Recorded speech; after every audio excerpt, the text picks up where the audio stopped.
Well, good morning and welcome to the Illinois State Police Forensic Science Center in Chicago. I'm here with our Illinois State Police Director, Brendan Kelly, to provide an update on ISP's efforts to identify and catch the perpetrators of murder, shootings, and other crimes on our Chicago area expressways. We're joined by Colonel Margaret McGreal, the Division of Patrol, and ISP District Chicago Commander Captain David Keltner, representing the hundreds of Illinois state troopers who patrol our expressways and work tirelessly to keep the driving public safe. Major Matthew Gaynor and Captain Dan Likens, the Division of Criminal Investigation, who guide our special agents as they vigorously and tenaciously work to identify and pursue justice in these cases. I also want to recognize two officials who could not join us today. Chicago 19th Ward Alderman Matt O'Shea, who has been a tremendous partner in our efforts to eliminate expressway violence, and State Representative Thaddeus Jones, the lead sponsor of the legislation to install expressway cameras and a constant advocate for coordination across our state agencies. The pandemic has been marked by a horrific increase in violent crime in cities across the nation, including on major expressways that run through cities like Chicago.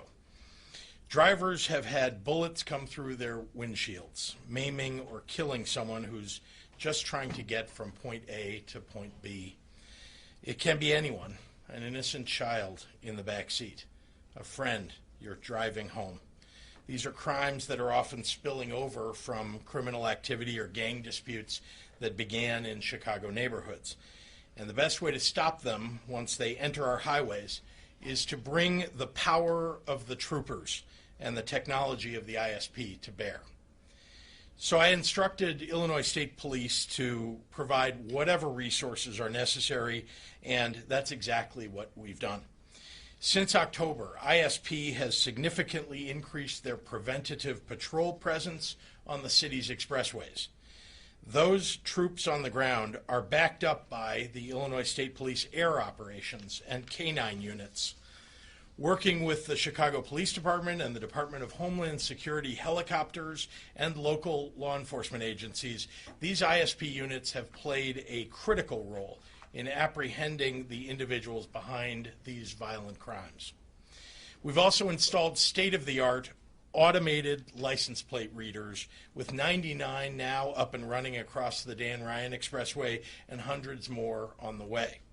Since October, with these additional resources on the ground and in the air, ISP troopers have demonstrated their expertise and their capabilities using their training and new technology to take violent criminals off the streets. Today, we are announcing the charging and apprehension of 20 individuals responsible for homicides and other violent crimes on Chicago area expressways. There has been very good collaboration at all levels to solve these cases, to identify these violent perpetrators and bring them to justice. I applaud the commitment of the men and women of law enforcement who continue working countless hours to investigate and arrest criminals who are bringing violence onto our expressways. If we want to reduce crime, we have to solve crimes. And we have to make the investments in communities to avert the underlying causes of criminal activity. Each year, I've worked with the Illinois General Assembly to rebuild our Illinois State Police by adding hundreds of sworn officers to our forces after their numbers were severely reduced over the last 2 decades. When I first took office, I also reestablished the Division of Criminal Investigations to refocus ISP's resources on taking criminals off the streets. I've increased funding for state police to retrieve firearms from people whose licenses to own a gun have been revoked.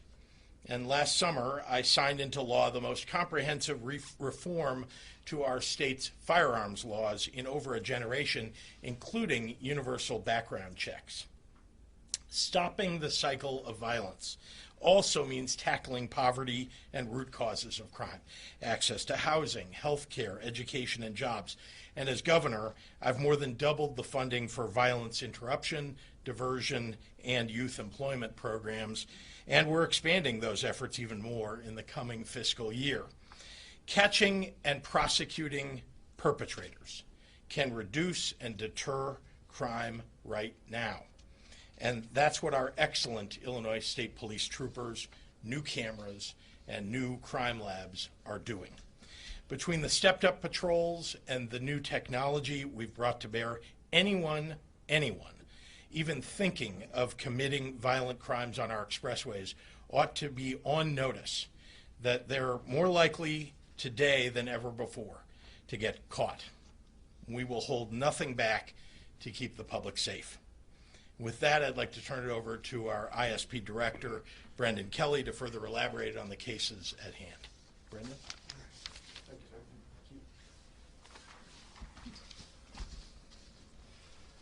Good morning, Governor, and welcome to the Illinois State Police Forensic Science Center in Chicago. We are pleased to be here today to announce the results of coordinated investigation and apprehension efforts aimed at holding accountable those responsible for endangering the public by taking violence onto our expressways. Specifically, the charging and apprehension of individuals responsible for 4 separate homicides on Chicago area expressways, as well as charges in numerous cases of fleeing and eluding linked to other violent crimes. Standing with us here today are but a few of the outstanding, humble, and selfless servants of the Illinois State Police, representing the hundreds of Illinois state troopers who work day and night to keep the public safe, our tenacious, smart, and professional special agents who relentlessly pursue justice in these cases, and our ISP crime scene investigators who are but a few of the highly trained, meticulous, sharp-eyed CSI who would navigate these particularly daunting crime scenes. Beginning in 2020, we saw the emergence and serious increase of a unique genus and species of violent crime across the country, namely gun violence on expressways, on our urban interstates, including clearly along the expressways right here in the Chicagoland area. Without a doubt, expressway shootings have been singular in their complexity and degree of difficulty when it comes to investigations. Most crime scenes are not moving 70, 80, or 90 miles per hour with hundreds of vehicles traveling through them. Unlike the typical secured crime scene, debris fields may stretch for several hundred yards or even a mile. Victims are often uncertain exactly where the incident even occurred, and witnesses are a challenge to locate. A witness in a nearby vehicle could be driving through Chicago and live 1,000 miles away and may not even realize what occurred next to them or what they observed in relation to the crime. Social media also enables the violent threats and tit-for-tat among individuals or groups in neighborhoods, and in a 21st century cell phone-powered version of dueling, this interpersonal violence is taken out to the expressways. Perpetrators are also using our expressways as an avenue of escape when they have committed other violent crimes such as aggravated vehicular hijackings in surrounding communities. The ISP has responded to these heinous acts by mobilizing a full spectrum of ISP resources as part of a plan approved by the governor last summer to ensure these violent perpetrators are caught and held accountable. The ISP is working with our federal and local enforcement partners and has increased the number of joint details focusing on high visibility and anti-violence enforcement efforts. Beginning October 1st of 2021, I directed additional troopers from across the state to ongoing details in District Chicago to increase our presence on the Chicago area expressways, increasing our patrol presence over 150% at peak criminal activity times. With the assistance of these additional troopers, ISP has initiated nearly 5,000 traffic stops, 232 driving under the influence arrests, 69 firearm recoveries, 133 criminal arrests, and responded to over 4,900 crashes in the District Chicago area. Additionally, ISP air operations and K-9 units have been deployed in District Chicago. Working with CPD and DHS air assets and local law enforcement agencies, these ISP units have played a critical role in the apprehension of aggravated vehicular hijacking suspects who enter our expressways and attempt to elude capture. Every Illinois State Police officer in the Chicago region is aggressively focused on making our expressways safer. Our troopers, crime scene investigators, special agents, and even our pilots are tirelessly pursuing and investigating these cases, working closely with prosecutors on a daily basis. The ISP is mobilizing technology to generate more leads to identify and locate these criminals, including automated license plate readers, the installation of these automated license plate readers has already begun to aid the ISP with intelligence and evidence leading to arrests related to these expressway shootings and aggravated fleeing and eluding violations that are also tied to aggravated vehicular hijacking and other violent crimes in the community. Last summer, we began a concerted effort to coordinate with our prosecutorial partners on expressway crimes. In mid-January of this year, in 2022, in a collaborative effort involving ISP DCI Zone 1, the ISP Division of Patrol, District Chicago, the ISP Special Weapons and Tactics Team, or SWAT, the Federal Bureau of Investigation, the Violent Crimes Fugitive Task Force, and the Cook County State's Attorney's Office Felony Review Unit, multiple arrest warrants have been issued and arrests made for crimes related to expressway shootings and aggravated and fleeing and eluding incidents. On January 27, 2022, the Cook County State's Attorney's Office approved one count of first-degree murder against a 31-year-old male who remains in custody with no bond. On December 19, 2021, ISP officers responded in this case to an Interstate 57 northbound at 159th Street, where they learned a 35-year-old male sustained life-threatening injuries from gunfire, to which he later succumbed at the hospital. And throughout the course of that lengthy investigation, ISP DCI Zone 1 agents identified the suspect in the fatal expressway shooting. On January 31, 2022, the ISP DCI Zone 1 arrested a 31-year-old male of Chicago, Illinois, for one count of first-degree murder, one count of armed robbery, and one count of aggravated vehicular hijacking for his involvement in an expressway shooting and armed robbery and a carjacking that occurred on January 30th in 2021 that killed a 37-year-old Chicago male on the Division Street ramp to Interstate 90. They immediately began a thorough and exhaustive investigation, which included extensive coordination with CPD, during which ISP agents learned that the defendant was allegedly involved in an armed robbery, aggravated vehicular hijacking, which both occurred in Chicago approximately 4 hours prior to this fatal expressway shooting. That defendant is also now being held at Cook County Jail. In May of 2021, ISP District Chicago responded to a reported homicide that took place on the Chicago Expressway. After a complete investigation, DCI Zone 1 agents identified an offender and obtained an arrest warrant for first-degree murder in this year, January 2022. In another expressway shooting, resulting in a fatality that occurred December 13, 2021, we now have a person in custody at the Illinois Department of Corrections, and the Felony Review Unit has authorized involuntary manslaughter charges against that defendant. On January 31st, 2022, a 19-year-old male of Hammond, Indiana, was arrested for attempted murder for his involvement in an expressway shooting that occurred December 15, 2021 on Interstate 94, in which a 32-year-old male of Chicago, Illinois, sustained non-life-threatening injuries from gunfire. The suspect was identified by our special agents, and with the assistance of the FBI Fugitive Task Force, we took him into custody in Indiana and is being extradited to Illinois. On January 19, 2022, ISP DCI Zone 1 obtained an arrest warrant for a suspect involved in an aggravated vehicular hijacking incident which occurred on November 23, 2021. On January 26, ISP this year, DCI Zone 1 obtained an arrest warrant for a suspect involved in an armed robbery which occurred on July 2, 2021. Both suspects are currently wanted and being pursued as we speak. In addition to these arrests just mentioned, since October of 2021 of last year, our Zone 1 agents arrested 5 individuals for their alleged involvement in expressway shootings, which included an arrest on November 23, 2021 for attempted murder, an arrest on December 3, 2021 for attempted murder, an arrest on October 23, 2021 for aggravated discharge of a firearm, an arrest on December 19, 2021 for aggravated discharge of a firearm, and an arrest on October 28, 2021 for reckless discharge of a firearm. From pursuits of vehicles on Chicago expressways in 2021, on January 27th of this year, a 24-year-old male of Chicago, Illinois, was arrested for aggravated fleeing and eluding and received a bond of $50,000 at Cook County Jail. On January 28th of this year, a 29-year-old female of Chicago, Illinois, was arrested for aggravated fleeing and eluding and received a bond of $75,000 at Cook County Jail. On January 31st of this year, a 27-year-old male of Chicago, Illinois, was indicted for aggravated fleeing and eluding, who is already in custody at the Cook County Jail. On January 31st of this year, a 23-year-old male of Harvey, Illinois, was indicted for aggravated fleeing and eluding, also in custody now at the Cook County Jail.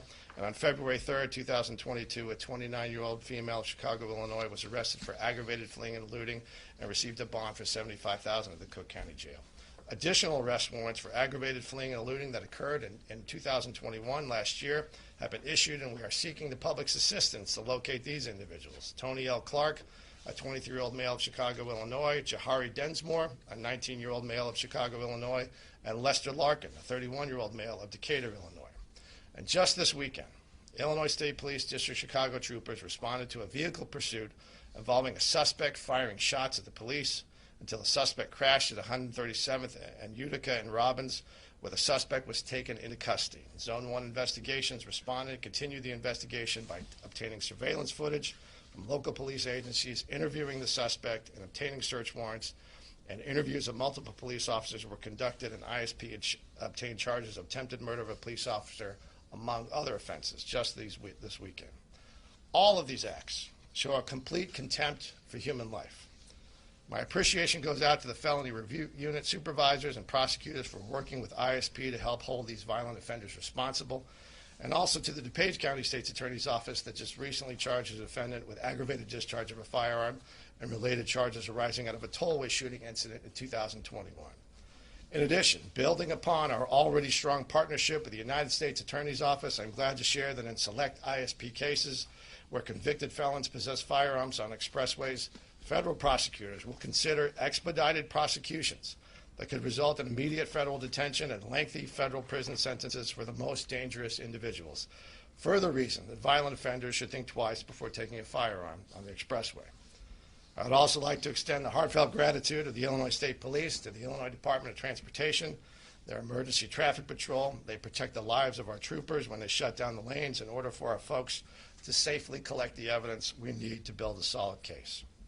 As a result of these hard-fought investigative efforts, with our law enforcement partners, these dangerous individuals will now be held accountable for the violence and disruption they have caused on Chicago area expressways. And it cannot be said enough. Thank you to all our ISP officers, including our troopers, our pilots, our K-9 teams, our special agents, our crime scene investigators, our SWAT team members, the FBI Violent Crimes Fugitive Task Force, and all local law enforcement agencies who continue to support the mission of public safety and justice for all. The work of the ISP never ends, and we are nowhere near done with this effort. But with the support of stable budgeting, dedicated resources, and increased manpower, our ability to meet the moment and to solve cases that are seemingly unsolvable will continue to grow stronger.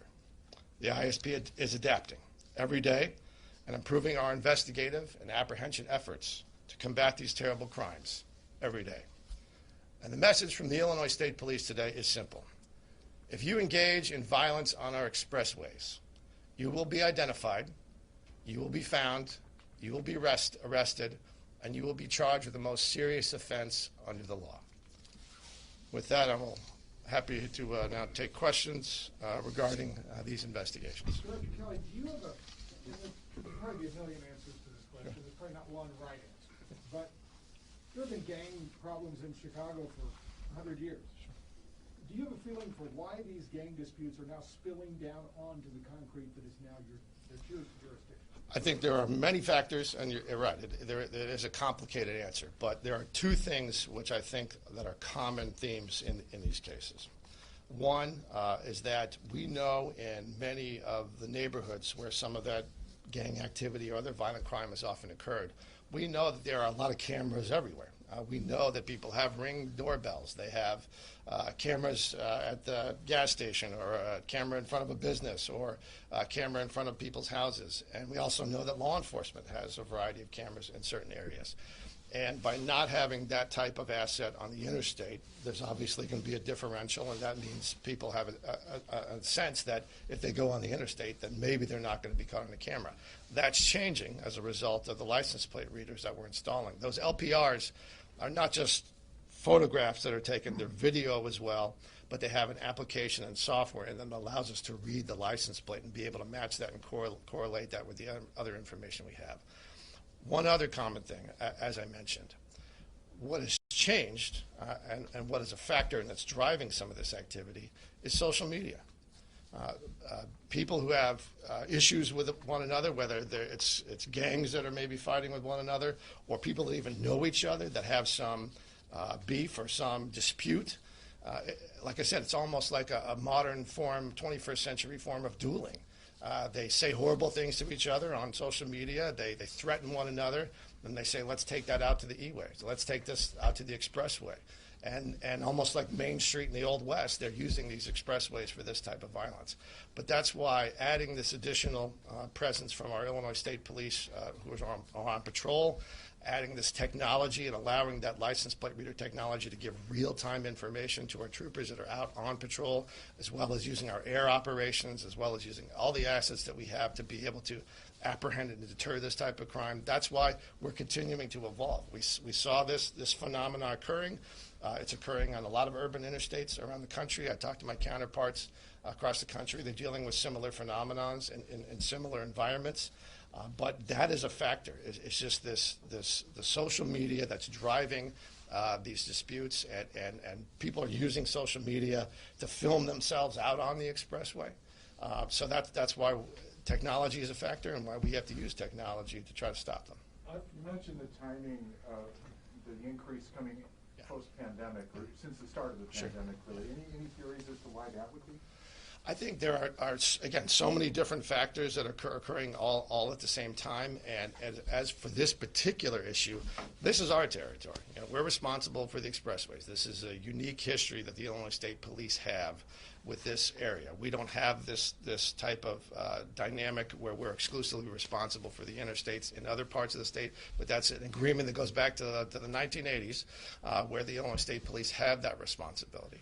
So this is our territory. This is our problem. This is our challenge to meet. We are going to defend our expressways from this type of violence, and we're going to protect the public on the expressways with all the resources that we have. But looking at those factors, those are some of the things that we're able to see are driving it. What's driving a larger dynamic?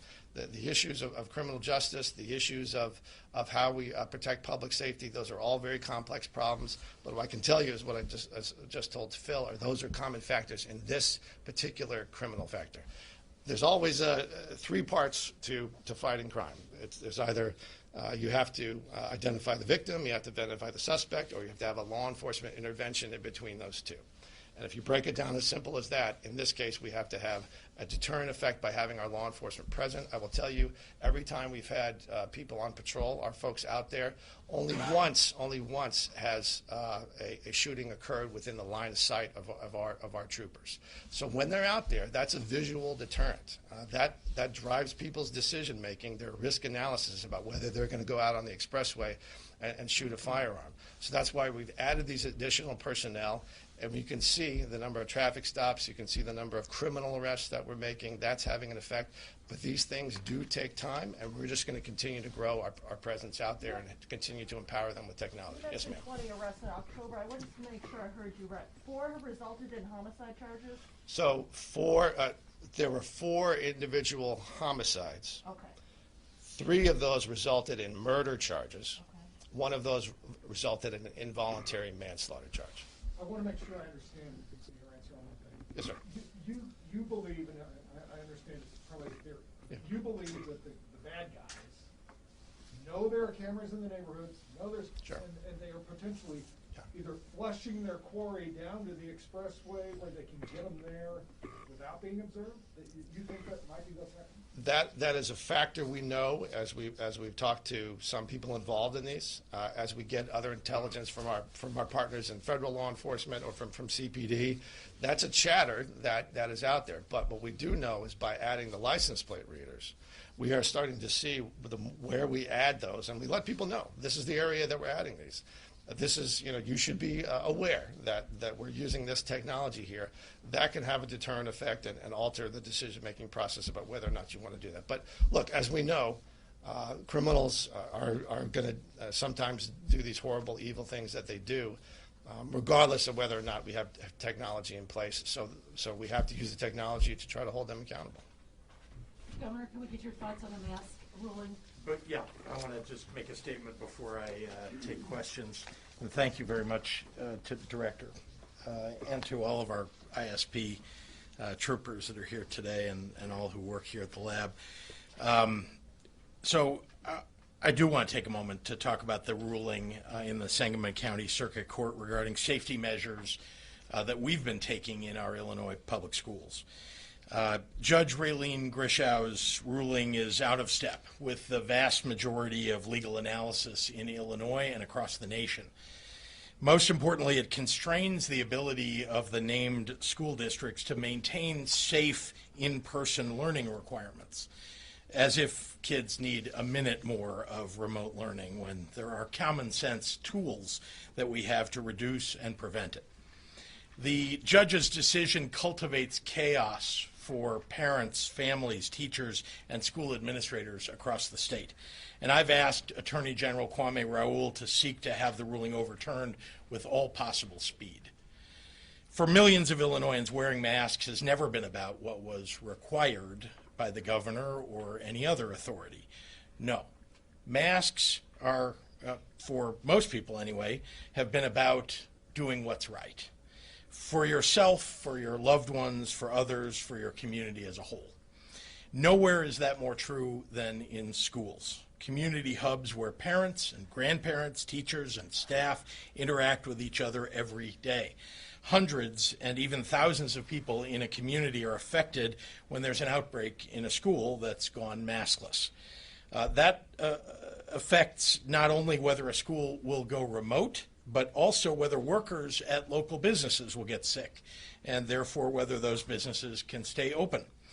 The Illinois schools that have not been named as a defendant in the lawsuit should continue to follow the prescribed public health protocols, which have proven to reduce school exclusion rates and have made it possible for our kids to continue learning safely in person. The districts who have reached a shared understanding with their labor unions must continue to follow the public health requirements in those agreements as well. Masks work, which is why Illinois is leading the Midwest in its pandemic response. Masks keep kids safely in school in person, which we all want. Across the state, the nation, and the world, the evidence is there whether or not you want to look at it. In the moment that we're in right now, masks are a proven tool, not a new feature of life, but a tool to get us through this time.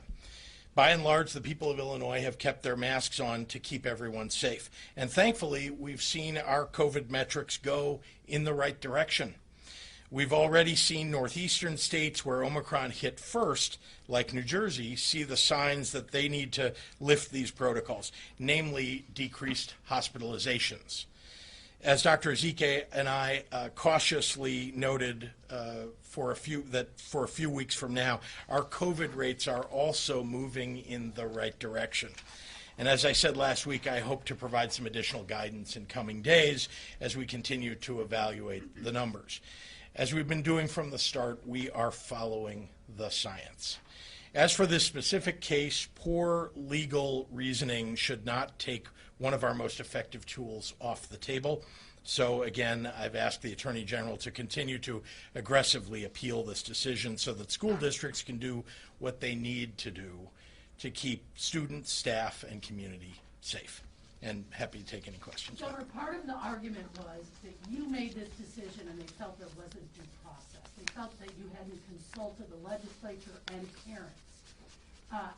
Do you regret not having a more collaborative approach before you made this ruling? That was not the legal argument that was made. The legal argument had to do with a particular law that's in place they're referring to that requires due process 48 hours after someone is asked to wear a mask. And they've misread, the judge has misread this, the people who are suing have misread this. The fact is that, again, we know that masks work. We know that I have consulted with legislators throughout the pandemic, Republicans and Democrats. I've pointed out to many people that the very earliest moment when we put a mask requirement in was a moment in which I went to discuss this with a Republican legislator. And actually he was very encouraging about this is something we need to do right now. The minority leader in the House, someone else who also believed that we needed to be very careful in our schools. Again, this is all conversation that's been going on for quite some time now. The legislature has had an opportunity to weigh in. People have weighed in various ways. There are bills even being considered now in the legislature, and I'll continue to evaluate those and see what gets passed. And the goal here is to get through this pandemic, keeping people safe and healthy and alive. Okay, so the governor of New Jersey, Democrat, just announced that no more masks in schools beginning the second week of March. Everyone wants to know, what metrics are you going to use to remove mask mandates in schools and in the state and get rid of the vaccine passport? Hospitalizations. I've been saying that for quite some time now. As you know, we reached an all-time high in hospitalizations at around 7,400. Even with Omicron, which was less virulent than previous strains of the virus. And so out of abundance of caution, we've always said, let's look at where we were. Think about where we were when the mask requirements were removed last summer. I don't know if anybody remembers that. I think we all were very optimistic. We saw those numbers, take a dive, the hospitalization numbers take a dive. We watched very carefully. We saw for 2 incubation periods that things kept moving in the right direction, and indeed, I believe on June 11th, we removed mask mandates. Then, as you saw, a month and a half later or so, we saw these numbers start to rise, became concerned in particular about schools coming back in and the transmission of the virus through schools into communities. And so we began to ask people to put masks back on. That's going to be something we're going to have to consider all the way along here, even if we remove the requirement that people wear masks in various settings. There may come a time in the future when we would want people to put their masks back on. That's why we're fighting this case and appealing this case. What numbers? Could you be more specific? Where should the hospitalizations be? Well, significantly below the peak that we were at. We're, as you know, a little less than about half of what that number was.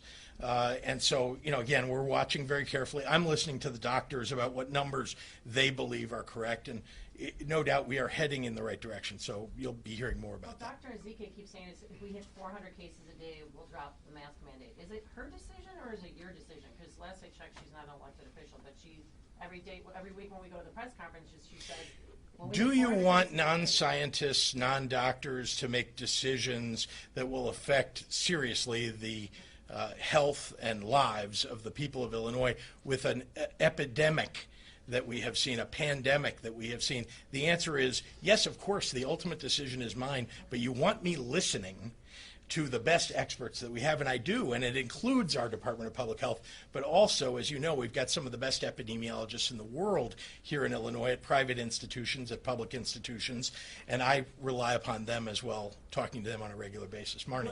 Governor, what do you tell superintendents right now who are trying to figure out what to do? I mean, are there tools the state can give them?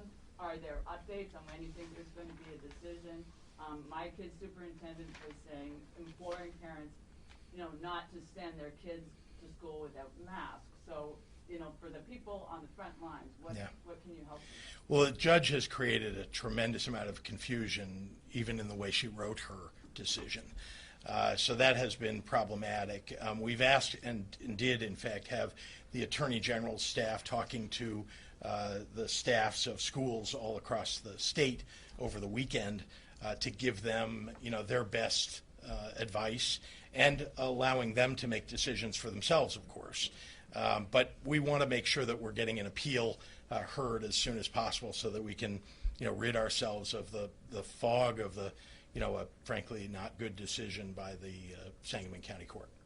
Governor, I mean, you hit the nail right on the head when you said you said cultivates confusion. I mean, this is a note from my daughter's own school superintendent from last night, where they said until we get clarification, students can make their own choice regarding wearing masks in our school building. So they are saying it's up to you now. Well, the school districts, no. At this point, this is not a decision for the governor. This is a decision that was made by a Sangamon County Circuit Court that needs to run its course in the judiciary, and it's being appealed immediately. So we hope to have answers very soon. We're asking for very quick decisions about, remember, it's a decision about a TRO, not about the case itself. So it's really a question about a temporary restraining order that she's put in. And so we're hoping to have that reversed. And of course, she's been asked to reverse it. That's the first part of the process. And then the appeals court is asking. That's all happening in a very compressed amount of time. School districts want to be sending a message like that? I mean, there are school districts, yeah, sure, but school districts are making the decision, as I have suggested, to continue on with their mask policies. Many school districts are. Some are, because of the advice they're getting from their own attorneys in their school districts, are making different decisions. I would say, listen, you ought to err on the side of protecting everybody in the school, and particularly all the people who interact with the school. That's the goal here. That was always the goal. But let's remember what we're really talking about. This is a tool. Masks are a tool for us to deal with a virus that no one has been able to get complete control of. We have vaccines, thank goodness, which help an awful lot, as you know. And we want to encourage everybody to get vaccinated because that really will keep these numbers down. But the more you've got maskless people interacting in large spaces together, if we start to see an uptick because there's a new variant, we're going to be in deep trouble if we don't have the ability to have people put their masks back on. It has become a political argument as well, obviously. Sure. Your opponents are going to. Yeah, there's one that isn't even vaccinated and says he won't get vaccinated. So they're going to say you created the chaos, not the judge. I mean, no, that's just how it the goes. chaos. Politically. Let's start with this. This virus created chaos. Let's face it. I mean, all of our lives have been upended by a virus that no one expected. And then the question is, what is the human reaction? What is our community, our state's reaction to that? And we have reacted in a way that has saved lives. And we have the best rate of vaccinations in the Midwest. We have a tremendous record of keeping people healthy and alive during this terrible time that we've been in. And it's because we have these tools, right? There's an additional tool, right? There's testing, there are vaccinations, there's masking. There's an additional tool that we now are about to get, and it's already arrived in some places, and that's new treatments. We had some treatments that were good for previous variants. We now have new treatments, some of them oral treatments, that are going to become much wider available, and I think that will help us even more to remove mitigations. Governor, you knew that a ruling was coming on this one way or another.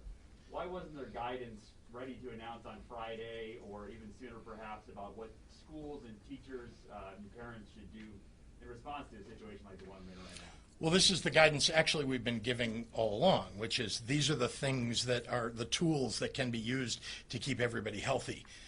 We've provided the same guidance. People should wear their masks in schools. Teachers, staff members, students, et cetera. It's the same guidance I'm giving you today. But I'm speaking to the confusion that schools are now facing today in terms of, well, which one do we do? What do we follow here?